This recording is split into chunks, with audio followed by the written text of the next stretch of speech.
Hanya butuh 3 pesawat untuk membuat lawan berpikir 2 kali. Tahukah kalian mengapa kehadiran Rafale Indonesia dianggap sebagai mimpi buruk bagi armada Hornet tetangga? Alasan utama yang membuat Rafale Indonesia begitu mematikan adalah integrasi radar AESA RBE-2 dan sistem peperangan elektronik Spectra yang legendaris. Berbeda dengan F-18 Hornet Malaysia yang secara usia lebih senior, Rafale mampu mendeteksi dan mengunci banyak target sekaligus dari jarak jauh tanpa terdeteksi balik. Spectra memberikan pelindungan 360 derajat yang mampu mengacak radar lawan, menciptakan payung pelindungan yang membuat jet ini sangat sulit ditembak jatuh. Dengan keunggulan low observability ini, Rafale bisa melakukan serangan persduk, persut, perskill bahkan sebelum pilot Hornet menyadari kehadiran mereka di radar. Selain kecanggihan sensor, kombinasi rudal Meteor dan kemampuan Omniro Rafale menjadi faktor penentu kemenangan di langit. Rudal Meteor memiliki non-escape zone terbesar di dunia, memungkinkan Rafale melumpuhkan F-18D dari jarak yang tidak bisa dijangkau oleh rudal AIM-120 AMRAAM standar. Ditambah lagi, Rafale dapat mengemban misi supremasi udara sekaligus serangan darat secara bersamaan dalam satu sorti tanpa harus berganti konfigurasi secara besar-besaran. Fleksibilitas dan jangkauan serang yang superior inilah yang memberikan efek penggentar luar biasa, memastikan kedaulatan udara Indonesia tetap terjaga di kawasan Asia Tenggara. Benarkah jet Rafale Indonesia bisa jadi penyusup senyap mematikan dan ubah peta perang kawasan? Jawabannya di akhir ya. Dunia pertahanan mendadak ramai ketika media luar negeri mulai membedah kedatangan jet tempur Rafale ke Indonesia. Dan pembahasannya bukan lagi sekadar soal belanja alat utama sistem persenjataan, melainkan langkah strategis yang dinilai bisa menggeser keseimbangan kekuatan udara di Asia Tenggara. Banyak analis melihat ini sebagai sinyal bahwa Indonesia tidak lagi hanya fokus pada kuantitas alutsista, tetapi pada kualitas teknologi tempur modern yang mampu beroperasi dalam spektrum konflik masa kini. Dari sinilah muncul berbagai sebutan dramatis, seperti penyusup senyap hingga penyebar maut. Istilah yang terdengar sensasional, tetapi sebenarnya merujuk pada kombinasi teknologi sensor, peperangan elektronik, dan presisi serangan yang memang menjadi ciri pesawat ini. Keputusan Indonesia mengakuisisi Rafale dari Dassault Aviation Prancis melalui kontrak bertahap untuk 42 unit mencerminkan pergeseran pendekatan pertahanan yang lebih adaptif terhadap kondisi geografis Indonesia sebagai negara kepulauan terbesar di dunia. Wilayah udara yang sangat luas, bentang laut strategis, serta banyaknya titik perbatasan membuat Indonesia membutuhkan pesawat tempur dengan jangkauan jauh, fleksibilitas misi tinggi, dan kesiapan operasional yang konsisten. Dalam konteks inilah Rafale dianggap cocok karena dirancang sebagai pesawat tempur Omniro, yaitu mampu menjalankan berbagai jenis misi dalam satu penerbangan tanpa harus mengalami perubahan konfigurasi besar di darat. Lingkungan keamanan kawasan yang terus berubah juga menjadi latar penting. Ketegangan di Laut Cina Selatan, peningkatan aktivitas militer berbagai negara, serta persaingan pengaruh antara Amerika Serikat dan Republik Rakyat Tiongkok menciptakan dinamika baru yang menuntut negara kawasan memperkuat kemampuan pertahanannya. Indonesia tidak berada dalam posisi ingin memihak salah satu blok kekuatan, tetapi tetap harus memastikan kedaulatan wilayahnya tidak mudah ditekan oleh situasi eksternal.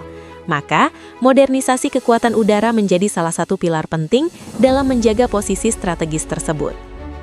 Selain faktor teknis, ada dimensi diplomasi pertahanan yang tidak kalah penting.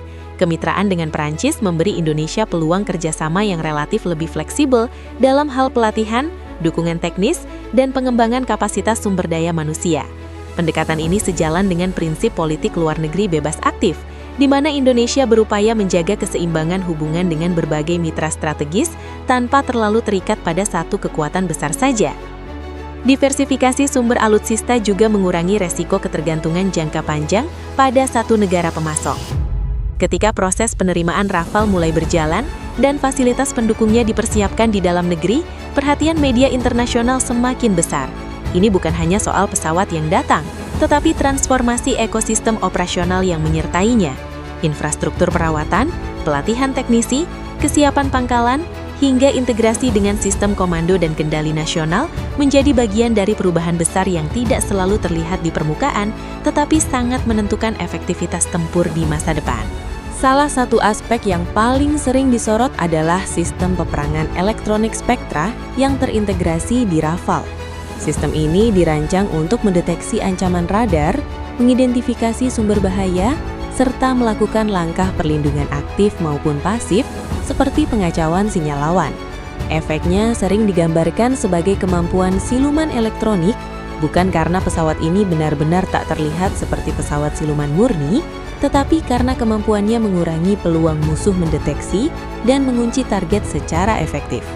Di ranah pertempuran udara, Rafale membawa kombinasi radar aktif dan rudal jarak jauh yang memungkinkan keterlibatan target dari jarak sangat jauh. Konsep ini penting dalam doktrin dominasi udara modern, di mana pesawat yang lebih dulu melihat dan menembak biasanya memiliki peluang lebih besar untuk bertahan. Namun, kekuatan Rafale tidak berhenti di situ, karena ia juga mampu membawa berbagai senjata presisi untuk serangan ke darat, sehingga dalam satu misi pesawat yang sama bisa beralih dari pertempuran udara menjadi serangan terhadap sasaran permukaan tanpa harus kembali ke pangkalan.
Rakyat. Dari sudut pandang geopolitik, langkah Indonesia ini lebih tepat dipahami sebagai penguatan daya tangkal daripada ekspansi agresif.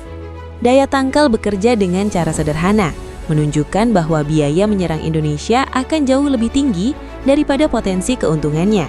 Dengan memiliki platform tempur yang modern, terintegrasi dan fleksibel, Indonesia mengirim pesan bahwa kedaulatannya dijaga oleh sistem pertahanan yang serius, bukan sekadar simbolis. Kerjasama dengan Prancis juga membawa dampak ekonomi dan teknologi jangka panjang, pelatihan teknisi, pembangunan fasilitas pendukung di dalam negeri, serta peluang peningkatan kapasitas industri pertahanan nasional memberi nilai tambah di luar sekadar pembelian pesawat. Artinya, modernisasi ini tidak hanya meningkatkan kemampuan tempur, tetapi juga memperkuat fondasi teknologi dan sumber daya manusia Indonesia di sektor pertahanan. Di tingkat kawasan, kehadiran Rafale membuat perhitungan strategis negara lain ikut menyesuaikan. Bukan berarti langsung memicu perlombaan senjata, tetapi kualitas kemampuan udara Indonesia kini diperhitungkan lebih serius.